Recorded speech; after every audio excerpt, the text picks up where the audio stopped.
హరి ఓం శ్రీమాత్రే నమః. లలితా సహస్రనామ పారాయణలో భాగంగా ఈరోజు అమ్మవారి నామం 884వ నామం, 4 అక్షరాల నామం ధర్మాధార. ఈ నామంతో అమ్మవారికి నమస్కారం చేసుకున్నప్పుడు ఓం ధర్మాధారాయ నమః అని చెప్పుకోవాలి. ధర్మాధార అంటే ధర్మానికి ఆధారమైనటువంటి తల్లి ఎవరైతే ఉన్నారో ఆవిడ ధర్మాధార. ధర్మాధార, ధనాధ్యక్ష, ధనధాన్య వివర్ధిని అనే ఈ 3 నామాలకి మంచి అనుబంధం ఉంది.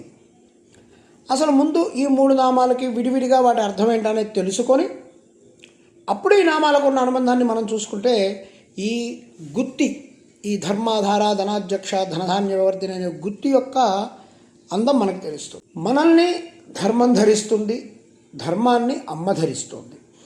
ధారణాత్ ధర్మమిత్యాహు అంటే ధర్మం అంటే పట్టు.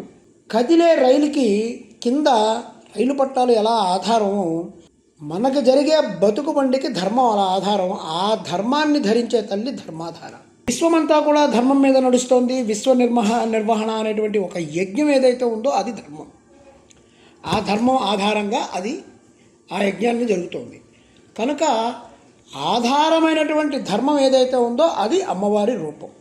ధర్మం అంటే నిర్వచనం చెప్తూ దేశే దేశాయాః ఆచారాః పారంపర్యాక్రమాగతః ఆమ్నాయార్ విరుద్ధశ్చ సధర్మః పరికీర్తితః అని సంవర్త స్మృతి చెప్తోంది. ఈ శ్లోకాన్ని మనం గుర్తుపెట్టుకోవాలి. ఒక చోట గోధుమ పండుతోంది, ఇంకో చోట వరి పండుతోంది అనుకుందాం. ఇక్కడ మనం వరి తింటూ అక్కడ వాళ్ళకి వరి దొరకదు కదా, వాళ్ళు పాపం ఏం తిని బతుకుతామంటే ఎంత అజ్ఞానంగా ఉంటుందో.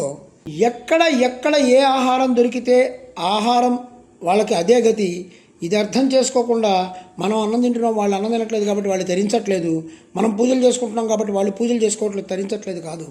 మన ధర్మం ప్రకారం మనం చేస్తున్న ఆచరణ, వాళ్ళ ధర్మం ప్రకారం వాళ్ళు చేస్తున్న ఆచరణ ఏదైనా కూడా ఆ ధర్మానికే ఆయువు పట్టు, దాని మీదనే బ్రతుకులకు నడుస్తాయి.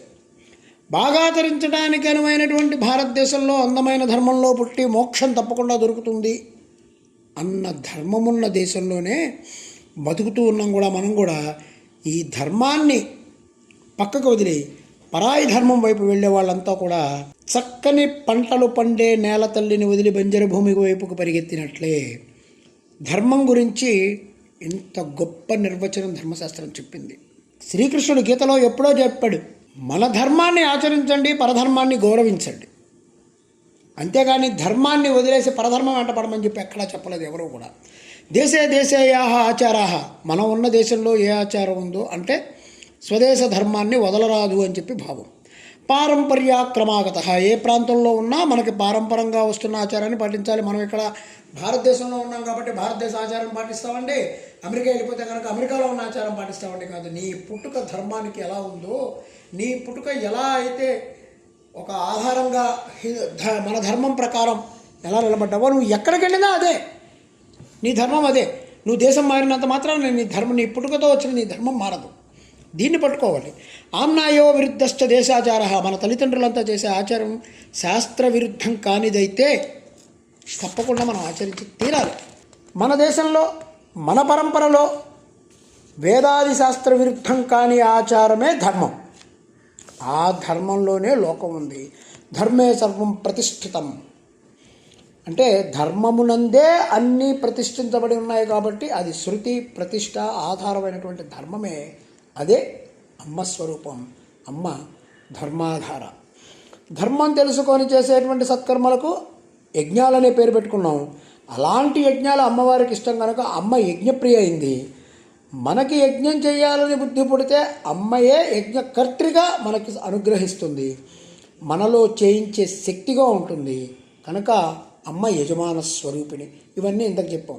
ఇవన్నీ ఉన్నా కూడా ధర్మం చేయడానికి కావాల్సిన ధనం కావాలి. ధనం ఉన్నప్పుడు దాన్ని యజ్ఞానికి వినియోగించాలి. ధనం అమ్మవారు ఇచ్చిందంటే యజ్ఞం చేయడానికి అమ్మ అవకాశం ఇచ్చినట్టే. అది ధనాధ్యక్ష. తర్వాత వచ్చేవారు నామంలో చెప్పుకుందాం. ఓం ఐం హ్రీం శ్రీం ధర్మాధారాయ నమః. ఓం శ్రీమాత్రే నమః. ఓం శ్రీ మహారాజ్ఞే నమః.